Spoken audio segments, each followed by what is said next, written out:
So, Sai Prasanna Kumar, APPSC group 1 assistant commissioner of state taxes. So, Prasanna Kumar, it's one of the memorable great achievement. Thanks. So, మీ ప్రయాణం ఎలా జరిగింది? ఈ ప్రిపరేషన్‌లు ఎలా స్టార్ట్ చేశారు? ఎప్పుడు స్టార్ట్ చేశాం? ఇవన్నీ తెలుసుకునే ముందు ప్రసన్న కుమార్ ఎక్కడ? వాళ్ళ నేటివ్ ప్లేస్ ఏంటి? స్కూలింగ్ ఎక్కడ చేశాడు? గ్రాడ్యుయేషన్ ఎక్కడ చేశారు? వాళ్ళ పేరెంట్స్, సిబ్లింగ్సు, మన అప్‌కమింగ్ యాస్పిరెంట్స్ కోసం మీ మాటల్లో. Hello all, Shri Sai Prasanna Kumar. I'm from Guntur. నా స్కూలింగ్ అండ్ ఇంటర్మీడియట్ మొత్తం గుంటూరులోనే జరిగింది. మా బీటెక్ వచ్చేసి జేఎన్టీయూ నర్సరావుపేట్ సివిల్ ఇంజనీరింగ్లో గ్రాడ్యుయేషన్ కంప్లీట్ చేశాను. And after that I'm into UPSC and groups preparation. And 2023లో ఫస్ట్ టైం గ్రూప్ 1 అటెంప్ట్ ఇచ్చాను. And I miss my interview call by 20 marks. So this time ఆ మిస్టేక్స్ని రెక్టిఫై చేసుకుంటాం. So మిస్టేక్స్ని rectify చేసుకోవడం వల్ల now I'm able to make it. So, ముందు నుంచే యూపీఎస్సీ ప్రిపేర్ అవుతున్నారా? లేకపోతే ఓన్లీ గ్రూప్ 1కే ప్రిపేర్ అవుదాం అనుకున్నారా? రెండు ప్యారలల్గా ప్రిపేర్ అయ్యాను సార్. అసలు యాక్చువల్లీ అండ్ అది కొన్ని విధాలుగా ప్లస్ అయింది, కొన్ని విధాలుగా మైనస్ అయింది. అండ్ అన్ఫార్చునేట్లీ యూపీఎస్సీ క్లియర్ చేయలేకపోయాను. ఫార్చునేట్లీ గ్రూప్ 1 క్లియర్ అయింది. And UPSC around 4 attempts complete అయ్యాయి. అండ్ ఫర్దర్ అటెంప్ట్స్లో యూపీఎస్సీ క్రాక్ చేయాలని ఉంది. ఈ సక్సెస్‌కి కారణము assistant commissioner of state taxes అని మన తెలంగాణలో కమర్షియల్ ట్యాక్స్ ఆఫీసర్ అంటాం. So, one of the best services in the group 1 cadre. ఇక్కడ మెయిన్స్ మీరు చెప్పారు కదా! మెయిన్స్ లాస్ట్ టైమ్ రాసాము. మళ్ళీ ఈ అటెంప్ట్‌లో ఇంప్రూవైజేషన్ చేశామన్నారు.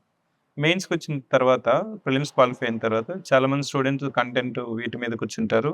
ఈ అటెంప్ట్‌లో రైటింగ్ ప్రాక్టీస్ ఏమన్నా చేశారా? How you have improved? Sir మెయిన్స్‌కి ఈసారి స్పెషల్ కేర్ తీసుకున్నాను సార్. అండ్ ఆన్సర్ రైటింగ్ కూడా చాలా ఫ్యాకల్టీ దగ్గర హెల్ప్ తీసుకున్నాను. అండ్ ఆన్సర్స్ త్వరగా చెక్ చేపించుకున్నాను. ఎందుకంటే మన ఆన్సర్ మనకి బెస్ట్ అని అనిపిస్తుంది. వేరే వాళ్ళు కరెక్ట్ చేసి వాళ్ళ పర్స్పెక్టివ్ చెప్తే కానీ అది ఇంప్రూవ్ అవ్వదనమాట. So one of the principle ఏంటంటే ఆన్సర్ కరెక్ట్ చేసే వాళ్ళకి అది నచ్చాలి, ఆన్సర్ మనకి కాదు. సో ఆ వేలో ఫోకస్ చేయటం సార్. సో నాకు తెలిసి ఈసారి స్కోర్ చాలా ఇంప్రూవ్ అయింది. అండ్ లాస్ట్ టైం ఎస్ఏలో చాలా తక్కువ వచ్చాయి స్కోర్. అరౌండ్ 60 వచ్చాయన్నమాట. And I was very confident I did well in SA. కానీ ఎస్ఏ అప్పుడు సరిగ్గా అవ్వలేదు. అందువల్ల నాకు ఇంటర్వ్యూ కాల్ మిస్ అయింది. సో ఈసారి ఎస్ఏ మాత్రం చాలా మంచిగా ప్రిపేర్ అయ్యాయి. సో, ఈ ఎస్ఏ అనేది గ్రూప్ 1లో అయినా, యూపీఎస్సీలో అయినా ప్లేస్ వెరీ క్రూషియల్ రోల్. అక్కడ మనం ఎస్ఏ ఎథిక్స్ అని చెప్తాం. ఇక్కడ science and technology paper plus SA paper చెప్తాం. So, you have done that careful preparation. Mains qualify అయ్యి మనం ఇంటర్వ్యూకెళ్ళి మన పేరు ఉంది అనుకున్నప్పటి నుంచి ఒక తెలియని ఒక టెన్షను, కాన్ఫిడెన్సు, ఒక మిక్స్డ్ రెస్పాన్స్. సర్వీస్ వచ్చిన తర్వాత మనకి ఆ ఎమోషన్ వేరు. బట్ మెయిన్స్ క్వాలిఫై అయిన తర్వాత ఇంటర్వ్యూ క్వాలిఫై చేసినప్పుడు ఇంటర్వ్యూ ఎలా ఫేస్ చేయాలి? ఫస్ట్ టైమ్ చేసినా, సెకండ్ టైమ్ చేసినా, ఆ టైంలో మీకు ఏమనిపించింది? ఇంటర్వ్యూకి ఎలా స్టార్ట్ చేశారు? సో మెయిన్స్ అవ్వగానే ఆ విషయం తెలియగానే I thought it's around 60-70% of work is done. ఎందుకంటే మెయిన్స్ బాగా రాసానన్న కాన్ఫిడెన్స్ ఉంది. అండ్ చిన్నప్పటి నుంచి ఎలక్యూషన్ కొన్ని కాంపిటీషన్స్లో పార్టిసిపేట్ చేయడం వల్ల కొంచెం నాకు వచ్చింది నేను కాన్ఫిడెంట్గా చెప్పగలను అన్న నమ్మకం ఉంది. బట్ మీరు అన్నట్టు ఫస్ట్ టైం ఇంటర్వ్యూ బోర్డ్ నేను ఫేస్ చేయడం అది నాకు కొంచెం ఛాలెంజింగ్ అనిపించింది కూడా. సో అందుకని దానికి లక్ అనుకోవచ్చు. నాకు అరౌండ్ 40-45 డేస్ ఆఫ్ టైం దొరికింది. Since my interview is on last but 1 day. So and I got enough time to prepare. And so mock interviews attend అయ్యాను. అటెండ్ అయితేనే తెలిసింది నేను చాలా ఇంప్రూవ్ చేసుకోవాలని. స్టేజ్ మీద మాట్లాడడం, ఇంటర్వ్యూలో ఆన్సర్ చేయడం అనేది 2 ఒకటి కాదు. సో నా మిస్టేక్స్ అన్నీ రెక్టిఫై చేసుకుంటూ అలా అలా ఇంప్రూవ్ అయిపోవచ్చు. సో, గ్రూప్ 1లో మీకు ప్రయారిటీ చూసుకుంటే ఇప్పుడు మనం డాఫ్ చూసుకున్నా, మనం లాస్ట్ పేజ్ మీదనే ఎక్కువ డాఫ్ అంతా రివాల్వ్ అవుతుంది. మిగిలిన పేజెస్ అంతా చూసుకుంటే మన స్కూలింగు, మీకు మంచి అకాడమిక్ మెరిట్ ఉంది దీంట్లో కనిపిస్తుంది. లాస్ట్‌లో మనము prizes, achievements, extra curricular activities వీటి మీద ఎలాంటి ప్రశ్నలు అడిగారు అప్పుడు? మీరు ఎలా రెస్పాండ్ అయ్యారు? నాకింకా గుర్తుంది సార్. నేను ఫస్ట్ మిమ్మల్ని మీట్ అయిన డాక్ చూపించినప్పుడు, నేను రాసిన పాయింట్స్ కూడా మీరు మిగతావి కూడా గుర్తు చేశారు. ఫర్ ఎగ్జాంపుల్ నేను స్కూల్ కెప్టెన్‌గా చేశాను సార్ అని చెప్పాను మీకు. అది నేను మెన్షన్ చేయలేదు. బట్ మీరు నా చేత మెన్షన్ చేపించారు. అలా మీరు నేను మర్చిపోయిన విషయాలు కూడా గుర్తు చేసి నా డాఫ్‌ని ఇంకా రిఫైన్ చేశారు. అండ్ డాఫ్ నుంచి చాలా క్వెషన్స్ వచ్చాయి సార్. అండ్ ఫర్ ఎగ్జాంపుల్ నేను చేసిన యాక్టివిటీస్ గురించి క్వెషన్స్ అడిగారు. నేను బీటెక్‌లో చేసిన యాక్టివిటీస్ గురించి గానీ, అండ్ ఇప్పుడు నేను రైటింగ్ కోర్స్ అనే హాబీ మెన్షన్ చేశాను. నా ఇంటర్వ్యూ స్టార్ట్ అవ్వడమే tell me one of your course అని చైర్మన్ గారు స్టార్ట్ చేస్తారనమాట. సో, డాఫ్ అనేది చాలా క్రూషియల్ పార్ట్ ప్లే చేస్తుంది. అది ఎంత డైవర్స్‌గా ఉంటే మన ప్రొఫైల్ అనేది వాళ్ళకి అంత మంచిగా వెళ్తుంది. మనం లాస్ట్ టైమ్ చూసినప్పుడు కూడా పోలవరం మ్యాగజైన్ మీరు గ్రాడ్యుయేషన్ మీద అని చేశారు కదా! దాని మీద ఏమైనా ప్రెస్‌కి వచ్చిందా? మ్యాగజైన్ పోలవరం? పోలవరం మీద రాలేదు సార్. కానీ పోలవరం బంకచర్ల ఇంటర్‌లింకింగ్ మీద వచ్చింది. ఎందుకంటే అప్పుడు అది మంచి టాపిక్ అయ్యుండే. దాని మీద చాలా క్వెషన్స్ వేశారు వన్ బై వన్. అది నీడ్ ఉందా? అది దాన్ని మీరు ఎలా అప్రోచ్ అవుతారు అని గాని. అండ్ అవి మార్క్స్‌లో ఆల్రెడీ ప్రాక్టీస్ అవ్వడం వల్ల చాలా కాన్ఫిడెంట్‌గా ఆన్సర్ చేయగలిగాను ఆ క్వెషన్‌కి. ఇంకా ఆ టైంలో మీరు బాగా ట్రిక్కీ అనిపించిన క్వెషన్ ఏమైనా అడిగారా ఇంటర్వ్యూ బోర్డ్‌లో? కొన్ని పర్సనల్ క్వెషన్స్ వెరీ ట్రిక్కీ అనిపించాయి sir. Like for example yeah! మీరు మ్యారీడ్ అయితే మీ వైఫ్‌ని మీరు హౌస్ వైఫ్‌ని ఇష్టపడతారా? వర్కింగ్ వుమెన్‌ని ఇష్టపడతారా అని. క్వెషన్స్ ఇవి చాలా సింపుల్ ఉంటాయి. డీల్ చేయడం చాలా కాంప్లికేటెడ్. ఇవి నాకు కొంచెం డౌట్ ఉండే ఆన్సర్ ఎలా చెప్తానని. ఇంకోటి మీకు బాయ్ కావాలా? గోంచేవి కావాలని అడిగారు. వాటికి రీజన్స్ అడిగారు. సో, ఇలాంటి క్వెషన్స్ కొంచెం ఛాలెంజింగ్ అనిపించాయి. ఎందుకంటే అవి మేము ఎప్పుడు ఆలోచించలేదు అట్లాంటి క్వెషన్స్ వస్తాయని. బట్ మనకి న్యాచురల్‌గా ఒక ఇంట్యూషన్ అనేది ఉంటుంది. దాని ప్రకారం వెళ్ళిపోయాను. I think they are satisfied with the answer. మీ ప్లేస్ గురించి ఏమన్నా అడిగారా ఆ టైంలో? మీ పేరు గుంటూరు నుంచి ప్లేస్ నుంచి అక్కడ ఏమైనా ప్లేస్ గాని? గుంటూరు గురించి రాలేదు సార్. కానీ అమరావతి క్యాపిటల్ గురించి క్వెషన్స్ వచ్చాయి. మీరు మాస్టర్ ప్లాన్‌ని చూసారా? మీ టు బి ఫ్రాంక్ అని చెప్పారు. చూస్తేనే చెప్పండి క్వెషన్స్ అడుగుతారన్నారు. సో, నేను ఒకసారి చూసాను సార్. కానీ నాకు ఎక్కువ గుర్తులేదు అన్నాను. ఫైన్. మనం జెన్యూన్‌గా ఆన్సర్ చెప్తే వాళ్ళు వెల్ రిసీవ్ చేసుకున్నారు సార్. మన జెన్యూనిటీని బాగా చేశారు. అండ్ ఇంకో విషయం చెప్పాలి. నాకిక్కడ బాగా హెల్ప్ అయింది. ఆహ్, సో, అదేంటంటే క్వెషన్స్ ఇంగ్లీష్‌లో అడిగారు, తెలుగులో అడిగారు. ఆ సేమ్ ఎక్స్‌పీరియన్స్ నాకిక్కడ సివిక్ సెంటర్‌లో కూడా జరిగిందనమాట. నేను ఇంగ్లీష్‌లో అడిగితే ఇంగ్లీష్‌లో ఆన్సర్ చేశాను. తెలుగులో అడిగితే తెలుగులో ఆన్సర్ చేశాను. తర్వాత ప్యానెల్ నాకు అది మెన్షన్ చేసి, ఇలా చాలా చేశారు. మీరు ఇదే అప్రోచ్ కంటిన్యూ అవ్వండి అవును. సేమ్ అక్కడ నాకు మెయిన్ ఇంటర్వ్యూలో కూడా కొంతమంది బోర్డ్ మెంబర్స్ ఇంగ్లీష్‌లో క్వెషన్స్ ఓపెన్ చేశారు. నేను ఇంగ్లీష్‌లోనే కాన్వర్స్ చేశాను. తర్వాత కొంతమంది తెలుగులో క్వెషన్స్ ఓపెన్ చేశారు. నేను తెలుగులో ఆన్సర్ చేశాను. సో, అది చాలా హెల్ప్ అయిందని నేను ఫీల్. సో, రిజల్ట్ వచ్చినప్పటి నుంచి now you are one of the role model, inspiration to many aspirants. ఇప్పుడు మీ పేరెంట్స్, మీ రిలేటివ్స్, మీ ఫ్రెండ్స్ ఇది మన సర్కిల్ ఉండేది ఫస్ట్. ఇప్పుడు మీ సర్కిల్ అనేది కొద్దిగా వైడ్ అవుతూ వస్తుంది. మీకు తెలియని వ్యక్తులు కూడా మిమ్మల్ని అప్రోచ్ అయ్యి గ్రూప్ 1కి ప్రిపేర్ అవ్వాలి, సివిల్స్‌కి ప్రిపేర్ అవ్వాలనేసి మిమ్మల్ని అప్రోచ్ అవుతుంటారు. వాళ్ళకిచ్చే సజెషన్ ఏంటి అట్లాంటి యాస్పిరెంట్స్‌కి? సజెషన్ అయితే ఒకటే సార్. హ్మ్. క్లారిటీ ఆఫ్ థాట్ అనేది చాలా ఇంపార్టెంట్. సో, మనకి ఆ క్లారిటీ ఆఫ్ థాట్ ఉంటే మనం దాన్ని ఆన్సర్ రైటింగ్‌లో అదే ప్రెజెంట్ చేస్తాము. అదే క్లారిటీ ఆఫ్ థాట్‌ని ఇంటర్వ్యూలో కూడా మనం చెప్తాను. సో, ఏదైనా మనం చదివేది కొంచెం క్లారిటీ ఆఫ్ థాట్‌తో అండర్‌స్టాండ్ చేసుకొని చదివితే గుర్తుంటుంది. ఎందుకంటే నాకు ఆన్సర్ రైటింగ్‌లో కూడా ఎప్పుడో నేను బీటెక్‌లో చదివిన కొటేషన్స్ గాని, ఎప్పుడో మా బీటెక్‌లో ఒక సార్ చెప్పిన ఒక ఇన్సిడెంట్స్ గాని, స్టోరీస్ గాని, అనెక్డోట్స్ గాని అవన్నీ మెన్షన్ చేశాను. అవన్నీ నేను ఎగ్జామ్‌కి ఏం రివైజ్ చేసుకొని వెళ్ళలేదు. సో, మనం ఏదైనా ఒక క్లారిటీ ఆఫ్ థాట్‌లో ఒక న్యూస్ పేపర్ ఆర్టికల్ చదివినా అవి మనకి ఫిక్స్ అయిపోతాయి మైండ్‌లో. సో, మనం చెప్పలేము అది ఏ క్వెషన్‌లో ఎప్పుడు ఎట్లా యూజ్ అవుతుందని. సో, చదివేది కొంచెం పీస్‌ఫుల్‌గా స్ట్రెస్ లేకుండా క్లారిటీ ఆఫ్ థాట్‌తో చదివితే ఖచ్చితంగా సక్సెస్ అనేది చూస్తాం. మీతో పాటు ఇంటర్వ్యూకెళ్ళి some students almost 80 students they could not able to make it. ఎందుకంటే 1:2 రేషియోలో ఫిల్ చేశారు.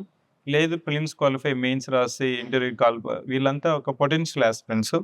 ఎక్కడో ఒక మేబీ ఇష్యూ వల్ల వాళ్ళు ముందుకెళ్ళలేని పరిస్థితి ఉంటుంది. వాళ్ళకొక ఒక జనరల్‌గా మనకి సక్సెస్ వచ్చినప్పుడు జుబిలేషన్ వేరు.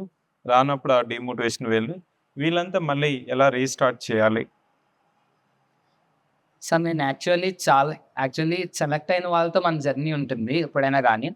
మాకు 180 మెంబర్స్‌కి చాలా మెమరబుల్. ఎందుకంటే ఒక 6 మంత్స్ మేము చాలా సఫర్ అయ్యాం రిజల్ట్స్ డిలే అవ్వడం వల్ల. సో, మాకందరికీ ఒక గ్రూప్ ఉంది.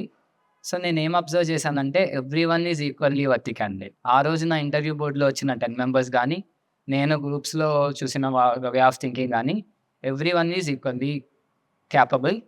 జస్ట్ ఆ డే నాది అవ్వడం వల్ల నేను సెలెక్ట్ అయ్యాను. ఆ డే వాళ్ళది అవ్వడం వల్ల ఒక 80 మెంబర్స్ అనేవాళ్ళు 80+ మెంబర్స్ వాళ్ళు సెలెక్ట్ అయ్యారు.